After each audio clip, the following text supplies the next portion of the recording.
Hello, and welcome to A Journeyman's Travels. My name is Daniel Scheifler. Welcome. During this season, we've been exploring the effective executive, and in the last episode, we discussed how Drucker has laid out his chief thesis for the effective executive, that being that effectiveness can in fact be learned. So now he starts into the first actionable body of his content, that being time management. Now, of course, this sounds like the same old, right? Do it better, waste less time. Thank goodness, though, Drucker doesn't actually just leave us there kind of floundering like, yeah, of course, that's obvious, but actually takes some time to help us identify where that waste might be coming from. And being one of the first actionable body chapters, he begins to develop what you'll start seeing as a repeated pattern of warnings. Be wary of the things that you simply inherited. In this case, being time management, it's about our tasks. Being wary, be also willing then to cut and to make changes, that is, to learn.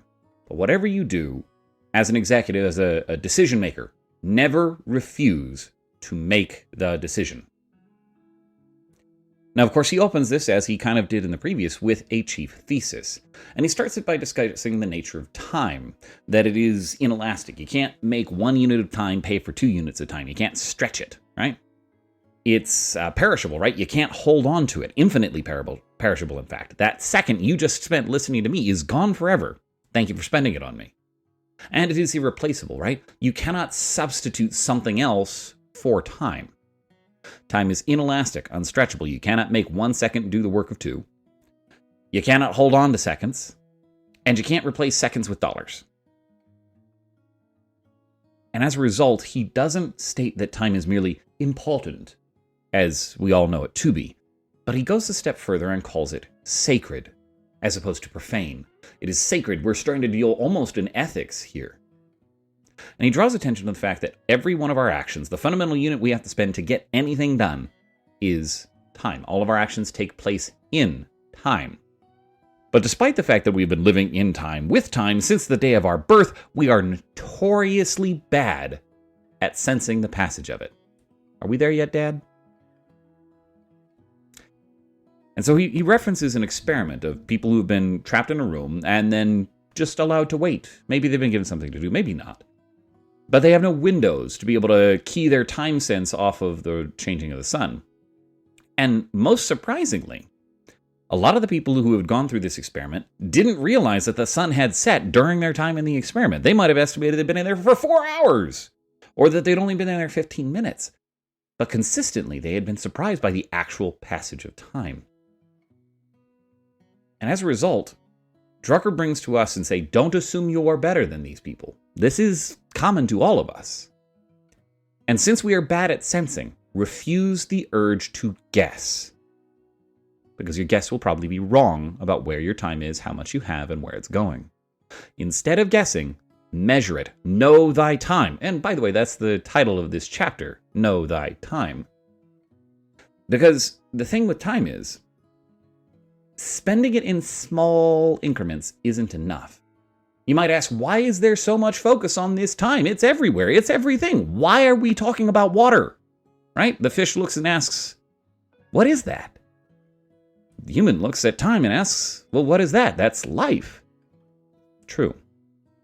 Drucker calls this out because in his time, there was an epidemic of executives doing the heroic thing and taking the work from the office back home to make certain it was done. Only that Drucker definitively states, this is not heroic. It is irresponsible. Think about it like this. What causes an executive to have to take work home from the office? We might say it's not getting done. Sure.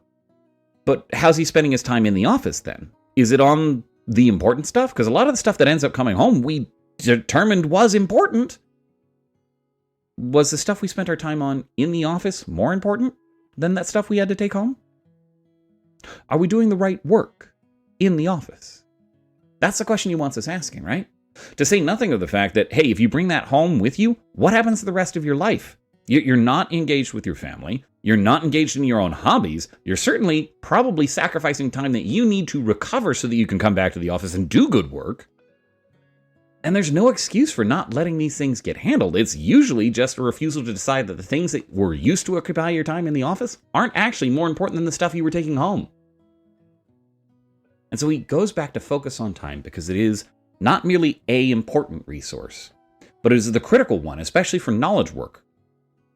You can't know what to work on, or really be effective, without spending the necessary amount of time. Consider how long it takes to design a new system, or to think through the systemic challenges that your organization is facing. If you don't spend the time to get immersed in that problem, to think through your hypotheses, to think through the system as you are able to observe it, or identify the information you're missing, you don't get anywhere. If I spent only 5 minutes at a time thinking about the challenge I'm facing in software, and I was able literally just to say, oh, right, that's a problem, let me think on that for a minute, the best I'd get would be a 5-minute answer. And it's not going to be the thing that's going to last and be sturdy, because I'm guaranteeing you, I will miss cases that were important to think through. And so, for the knowledge worker, we need to amass the critical amount of time. And so we have to know where our time is going to know if we're able to get the critical mass for the tasks we know we have to do that are actually important. What's more is very often a knowledge worker, just in the context of doing their work, needs access to the executive to help them explore the context of the problem they're facing. When I join my clients, I don't know all of the history of how the organization got to where it's at. I often don't know Percy over in sales, who happens to know how this client landed with us. And without the ability to have the conversation with the executive who does know, I can't make a good use of time. So in order to be productive, that is, to be effective, to create the results that are needed, the knowledge worker, according to Drucker, needs to spend the minimum amount of time, because anything else of that, short of that, is waste. Remember, time is inelastic and perishable. If you can't make 2 seconds do 4 seconds worth of work, and you can't recover the 2 seconds you spent trying to do 4 seconds worth of work if you didn't get to the done. You need the critical mass, which deals with then Drucker's chief recommendation in this chapter, and that is to consolidate your time. Now, for my part, I see a lot of overlap in the discussion Drucker has with this concept of critical mass of time, with the concepts of deep work written by Cal Newport. Strongly recommend the book, fascinating pieces. But there, Cal Newport specifically calls out to the need to create the habits to give you the time, about the kind of things you need to recognize are the value-added time versus just the motion time, so that the consolidated time you get, the stuff spent time getting into the flow state, is made effective. Because if you just consistently have to make the investment to get into flow state and then disrupt it immediately, you lose your time. The trick is to become consistent in that so that you can get the work done. So let's talk then about how Drucker suggests we apply and consolidate our time. Right, to get consolidated, that means you must actively manage it. And our time is being spent on work things, right? On our commitments. So if we are to consolidate and manage our time, we then must actively manage what we commit to. It means it's time to break out the 2-year-old's favorite word. No. No, seriously, no. If you can't get good at saying no to things that you're about to commit to things you've already committed to the wonderful, darling ideas that aren't producing results, you're not going to be able to manage and consolidate your time. Now, thankfully, Drucker encourages us that time trimming is actually a fairly safe kind of mistake to make, right? You'll find out real quick if you trim something that was important to someone else. But just because someone else thinks it's important does not mean it should be important to you, right? Resist the urge for FOMO. Just because someone is saying, hey, I'm not coming to your meeting, doesn't mean they think you are less. Just because you've cut their meeting doesn't mean you think they're less, merely that you don't think that's the best way for you to spend your time. Maybe you designate a representative, or maybe you just ask, I don't understand why I was invited to this meeting, and say no. Sometimes it will require you to be stubborn, because this may go counter the culture you find yourself in, until you've educated them enough to understand that what you're doing is not judging them, but actively suggesting that there's a better way for you to spend your time, and asking for their help to make educated decisions, because maybe there really is a need for you in that meeting. Now here, Drucker actually does spend a lot of time discussing meetings, and for anyone who's heard me for any length of time, y'all know I have a vendetta against ineffective meetings. So I'm going to resist the urge to pontificate, and I'm going to use the man's own words here for a minute. And he states, this is in summary, that we have meetings in the first place because we will run into challenges and experiences where the necessary information, experience, or answers aren't all available in one head. The reason we meet at all is so that intelligent individuals can meet together to solve problems. to get the necessary context and information all together in one place, one context, to make an informed decision. Now, of course, Drucker offers a number of questions to help us to start working through our time to make certain our meetings are effective. And this is really the first instance where he gives us that common warning, which is to resist the urge not to decide, right? He says that you really need to come down to make a decision. Do not bring that work home, because that's not helping you and that's not helping the company. It's actively making the problem worse. Because not making the decision, that is bringing your work home with you, is to avoid the decision. Accept that you're going to make a choice and that not everything is going to fit. And that's okay. You, being the executive, have been trusted by the organization to make intelligent calls about how your time is spent. You, as the knowledge worker, have to make choices about where you're going to invest your time and your focus, which are the limiting, critical, sacred resources, in order to get your results. And of course, from there, determine what is important and what is not, and cut out the slack and the fluff. If you wouldn't start it today, stop doing it. This is the quintessential test that Drucker offers. If the work you're doing today isn't producing the results that you would want to start doing it today, stop and cut it out. Because it probably means it's a holdover from some pattern that used to produce results but is no longer. Don't be afraid to make changes, especially iteratively as you go. Agile is pretty great for this, where you have that constant cycle of inspect and adapt.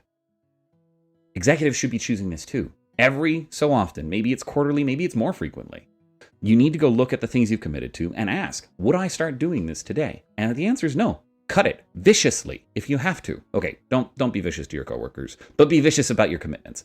Be staunch in your defense of the time you have, and make certain that you can call every second of it to account. Now, this concludes the first chapter of The Effective Executive, Know Thy Time. And it starts where you'd expect, time management. And of course, Drucker has been pounding on this and helping us to see why he considers time as so important. Time is sacred, and it is the critical resource for knowledge work and effective execution. But rather than just leaving us floundering in the theoretical detail that we would all agree to that time is important, Drucker cuts straight to the quick. Bringing your work home is not heroic, it's irresponsible. It means you're failing to make a decision you really need to. 2, investing less time than a task truly needs only leads to waste, because you're going to have to reinvest in getting into the flow state to get back to work being done. And that investment cannot be recouped. Time is perishable. Thankfully, many of these tasks that we've already got on our calendar can generally be safely cut out, right? Because if it truly is important, someone will come and let you know really quick, and you can put it back on because you'll have reserved the time. But it takes courage and a decision to say, I no longer will attend this meeting. I will no longer take care of this task because I do not believe it produces results or generates value. Worst case, someone notices and the task has to be resumed. But now you can have a conversation with that person who is obviously the benefactor of that task, and have the question about whether it's what results they want. And you'll be free then to choose how to pursue the task, or to ask whether someone else might be better suited for it. Because remember, there's only one you, and eventually, if the company is trusting you to make executive level decisions, we're talking strategy of other people's work. You have to be the stalwart guard to ensure that only the work that adds value is what's coming in. Now, thank you for joining me during this exploration in this chapter. I want to leave you with a ponderance question. This may be something you can answer through the Q&A feature in Spotify, but if not, feel free to send me an email at daniel@scheifler.io. I'd love to hear your thoughts. But while you were reading Know Thy Time, what gold nuggets stuck out for you? I had my favorite quote from Drucker and his quote on meetings. But what stuck out for you? And how will that affect the way you choose your next actions? How might you consider applying the principles in this chapter to make you a more effective executive? Thank you as always, fellow travelers. I wish you safe journeys, and to see you again in the next episode.